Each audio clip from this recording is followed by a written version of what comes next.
दोस्तों, आप मुझे हिमाचल प्रदेश के किसी भी जिले से देख रहे हैं और आप फौज में नौकरी कर रहे हैं या फौज से रिटायर्ड हो चुके हैं, तो एम्प्लॉयमेंट एक्सचेंज द्वारा कैसे नौकरी प्राप्त की जाती है और उसके नुकसान क्या क्या होते हैं दोस्तों, कैसे आप नौकरी से बाहर भी हो सकते हैं दोस्तों, पूरी जानकारी इसी के ऊपर रहने वाली है दोस्तों। जितने भी हमारे युवा भाई हैं हिमाचल प्रदेश के फौजी और रिटायर्ड फौजी, जो रिटायर्ड होने वाले भी हैं और जो हो भी चुके हैं, उन्हीं के ऊपर ये विशेष चर्चा रहने वाली। तो दोस्तों, बिना देरी के शुरू करते हैं आज की वीडियो। बने रहे मेरे साथ वीडियो में एंड तक। नमस्कार दोस्तों, स्वागत है एक बार फिर से आपका राकेश चंद्राल ऑफिशियल यूट्यूब चैनल पे। दोस्तों, आज की जो आपके बीच में वीडियो लेके आया हूं मैं, वो हिमाचल प्रदेश के जितने भी हमारे रिटायर्ड फौजी हैं और जो अभी जॉब कर रहे हैं, हिमाचल प्रदेश के जितने भी हमारे नौजवान फौजी भाई हैं, उनके लिए ये वीडियो रहने वाली है। विशेषकर दोस्तों, वीडियो को ध्यान से देखना है क्योंकि इसके माध्यम से आपको बहुत सारे बेनिफिट्स भी आपको मैं समझाने वाला हूं और बहुत सारे नुकसान भी आपको बताने वाला हूं। सबसे पहले रिटायर्ड फौजी की बात करें, जो रिटायर्ड हो चुके हैं, एक्स सर्विसमैन जिनको बोलते हैं। दोस्तों, सबसे पहले जब आप हिमाचल प्रदेश में जब आप सेवानिवृत्त होते हैं ना, तो सबसे पहले आपको क्या करना होता है, एम्प्लॉयमेंट ऑफिस में जाके नाम पंजीकरण करवाना होता है। उसके लिए आपको जैसे मिनिमम क्वालिफिकेशन जैसे 10th + 2 होती है, तो 3 कोड जो है वो दिए जाते हैं। आप अपनी मर्जी से 3 कोई भी अपनी क्वालिफिकेशन के अकॉर्डिंग NCO कोड ले सकते हैं हिमाचल प्रदेश रोजगार कार्यालय विभाग द्वारा, ठीक है। उसके बाद क्या रहता है कि आपका सीनियोरिटी बनती जाती है। नाम दर्ज तो आपने करवा लिया, उसके बाद आपका सीनियोरिटी वाइज चलेगा सिस्टम। आपने कौन कौन से कोड लिए और उस कोड के तहत कितने लोग हिमाचल प्रदेश में रजिस्टर्ड हैं, उसके हिसाब से, और आपका नाम दर्ज कब हुआ। दोस्तों, एम्प्लॉयमेंट ऑफिस में जितने भी एक्स सर्विसमैन के जो नाम दर्ज होते हैं ना, उनके एक एक दिन की भी सीनियोरिटी होती है। आज नाम दर्ज करवाते हैं अगर आप एक किसी कोड में, अगले दिन उसी सेम कोड में कोई और डिस्ट्रिक्ट से अगले दिन नाम दर्ज करवाता है, तो आपकी सीनियोरिटी सबसे पहले गिनी जाएगी, चाहे आपने एक दिन पहले ही एम्प्लॉयमेंट ऑफिस में नाम दर्ज क्यों ना किया हो। और इसके फायदे क्या हैं, अब आप मान लो NCO कोड लेके रखते हैं। NCO कोड दोस्तों कंटिन्यू रखिए, फिर आप, ठीक है, आप हिमाचल प्रदेश में हमीरपुर सेल में आपने कंसर्न रखिए कि कौन कौन सी जॉब आपके क्वालिफिकेशन के अकॉर्डिंग हिमाचल में चल रही है और किसके सबसे पहले नंबर पर जाते हैं। अब कुछ एक्स सर्विसमैन हमारे फौजी भाई क्या करते हैं कि एम्प्लॉयमेंट ऑफिस में जाके रिटायरमेंट के बाद नाम दर्ज करवा रखते हैं, उसके बाद कभी मुड़ के वापस जाते ही नहीं है और एम्प्लॉयमेंट कार्ड 3 साल के बाद उनका डेड हो जाता है। डेड होने के बाद जब उनको पता लगता है कि हमारे जी एक्स सर्विसमैन सेल से कई पोस्टें आई हैं, जब आप उन पोस्टों के लिए अप्लाई करने जाते हैं, तो आपको बोल दिया जाता है कि भाई you are not registered in employment exchange. आप पहले एम्प्लॉयमेंट एक्सचेंज में रजिस्ट्रेशन करिए, उसके बाद आपका जो है सीनियोरिटी लिस्ट में नाम आएगा तब आपका जो है जॉब कंफर्म किया जाएगा, तब आपका इंटरव्यू लिया जाएगा, जो भी प्रोसेस आगे का रहने वाला है। आप गलती कहां करते हैं, नाम दर्ज करवाया, नाम दर्ज करवाने के बाद आप मुड़ के एम्प्लॉयमेंट ऑफिस नहीं गए, एम्प्लॉयमेंट ऑफिस नहीं गए तो आपका नाम डेड हो गया। डेड होने के बाद आपका 3 साल के पहले जो आपने रजिस्ट्रेशन करवाई होती है, जिनके लिए जो है आपका सीनियोरिटी में हो सकता है हिमाचल प्रदेश में नंबर 1 पे नाम चला हुआ है, और एम्प्लॉयमेंट कार्ड के कट होने से वो आपकी सीनियोरिटी का नाम जो है पूरा कट हो जाता है दोस्तों, और आपकी जॉब लगने वाली भी हो तब भी आप बाहर हो जाते हैं। मैंने ऐसे केसेस जो है दोस्तों डिस्ट्रिक्ट चंबा में क्या पूरे हिमाचल प्रदेश में देखे, जिनका जैसे ये नाम दर्ज था और नाम दर्ज होने के बाद उनका लिस्ट में सीनियोरिटी वाइज जो पहला नाम था, और उनका एम्प्लॉयमेंट कार्ड जो है टाइम से रिन्यू नहीं किया उन्होंने, चाहे एक दिन ही आप लेट क्यों ना हो गए, एक दिन की वजह से भी आप जो है सीनियोरिटी लिस्ट से पूरे बाहर हो गए आप। अब मान लो 3 साल पहले आपने नाम दर्ज किया और एक दिन आप एम्प्लॉयमेंट कार्ड रिन्यू के लिए लेट हुए, तो आपका एम्प्लॉयमेंट कार्ड दोस्तों पूरी तरह से नष्ट हो चुका है, आपकी हिमाचल प्रदेश में सीनियोरिटी भी 0 हो चुकी है।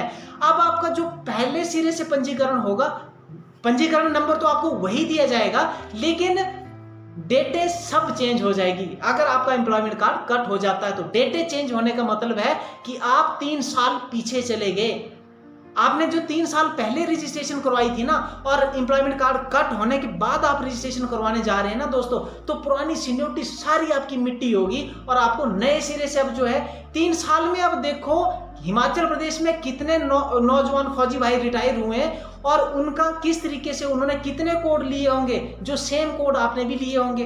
अब उनका सीनियरिटी जो है वो बन जाएगा। सीनियरिटी लेवल उनका दोस्तों जब पूरा होगा तो आपसे पहले उनका नंबर पड़ेगा, क्योंकि उनका एम्प्लॉयमेंट में नाम चल रहा होगा। आपने क्या करना है, विशेषकर मैं सभी भाइयों के लिए बता दूं, चाहे आप सर्विस में हो अभी, चाहे आप सर्विस से निवृत्त हो चुके हैं यानी कि रिटायर हो चुके हैं, तो ध्यान रहे जब भी आप एम्प्लॉयमेंट एक्सचेंज में नाम पंजीकरण करवाते हैं तो आप एम्प्लॉयमेंट कार्ड को देखते रहो दोस्तों, क्योंकि एम्प्लॉयमेंट कार्ड जब आपका कट हो जाता है तो सीनियरिटी सारी कट हो जाती है, आपको जॉब लगने के बहुत सारे चांसेस कम हो जाते हैं। अब जैसे मान लो किसी ने पुलिस कांस्टेबल का कोड लेके रखा है, 3 साल में मान लो मेरी एज जो है वो 45 से अबव हो जाती है भाई, 45 के बाद जो है पुलिस कांस्टेबल के लिए आपका नाम नहीं भेजा जाता है, ठीक है, और आप बाहर हो जाते हैं। अगर मान लो आपने पुलिस कांस्टेबल का कोड लेके रखा है और आपका सीनियरिटी लिस्ट में पहला नाम है, आपने time to time employment card renew करवाया है, तो आपका नाम सीनियरिटी वाइज आ जाएगा और आपको अच्छी खासी जॉब लग जाएगी। अगर एम्प्लॉयमेंट कार्ड कट हुआ तो सारी सीनियरिटी कट, जॉब आपकी मिट्टी। उसके बाद आप नए सिरे से जब पंजीकरण करवाओगे तो आपको जितने भी 3 साल में पंजीकरण हुए होंगे ना एम्प्लॉयमेंट एक्सचेंज में रिटायर्ड फौजी लोग, तो दोस्तों उनके नीचे आना पड़ेगा आपको। फिर अब देखो कि मान लो 3 साल के बाद 3 साल पहले आपने रजिस्ट्रेशन करी थी जनवरी में, जनवरी के बाद आपकी जो है 3 साल के बाद जनवरी में आपका एम्प्लॉयमेंट कार्ड कट हो जाता है, तो आगे सोचो कि जनवरी के बाद 3 साल तक कितने लोगों ने हिमाचल प्रदेश में पंजीकरण कराया होगा, वो सारी आपके टॉप पे आएगी दोस्तों रजिस्ट्रेशन, उनका जो भी होता है सीनियरिटी उनकी जब टॉप पे आएगी तो उनको जॉब भी टॉप पे ही मिलेगी। आपका सीनियरिटी में सबसे डाउन लेवल चला जाएगा दोस्तों। एम्प्लॉयमेंट ऑफिस में नाम दर्ज कैसे करवाएं, अब मैं एक चीज फौजी भाइयों के लिए सभी के लिए बता दूं ना, मैं एक्स सर्विसमैन के लिए भी, आप पंजीकरण करवाते हैं तो एम्प्लॉयमेंट एक्सचेंज में भी कंसर्न रखिए, क्योंकि एम्प्लॉयमेंट एक्सचेंज में भी पता होता है कि कौन से पोस्टों के लिए जो है जल्दी नंबर आने वाला है आपका।